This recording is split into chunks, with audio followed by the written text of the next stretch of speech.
விசாரிக்கிறவர். அவர் உங்களை விசாரிக்கிறவர் ஆனபடியால் உங்கள் கவலைகளையெல்லாம் அவர் மேல் வைத்துவிடுங்கள்.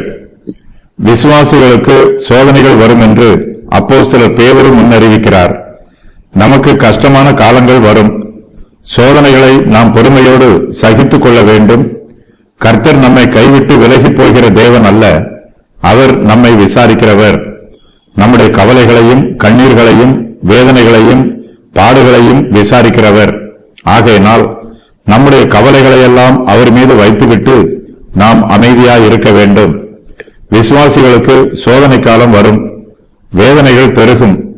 அதே வேளையில் கர்த்தருடைய கிருபையும் நமக்கு பெருகும். அவருடைய பாதுகாப்பும் பராமரிப்பும் அதிகரிக்கும். நாம் எல்லா சூழ்நிலைகளிலும் கர்த்தரையே உறுதியாக பற்றிக் கொள்ள வேண்டும். அவர் நம்மை விசாரிக்கிறவர் என்னும் சிந்தனை நம்முடைய இருதயத்தின் ஆழத்தில் பதிந்திருக்க வேண்டும். அவர் நம்முடைய கவலைகளையெல்லாம் நம்மை விட்டு நீக்கி போடுகிறவர். அவரே நம்மை ஆதரிக்கிறவர், விசாரிக்கிறவர். சந்தோஷத்தையும் சமாதானத்தையும் நமக்கு கொடுக்கிறவர். ஊழியக்காரர்களில் அநேகர் மிகுந்த பாரத்தோடு ஊழியம் செய்கிறார்கள். ஏராளமான விசுவாசிகள் அதிகமாக கஷ்டப்பட்டு வேலை செய்கிறார்கள். நம்முடைய ஊழியத்திலும் வேலையிலும் நாம் அதிகமாய் கவனம் செலுத்த வேண்டியதாய் இருக்கிறது.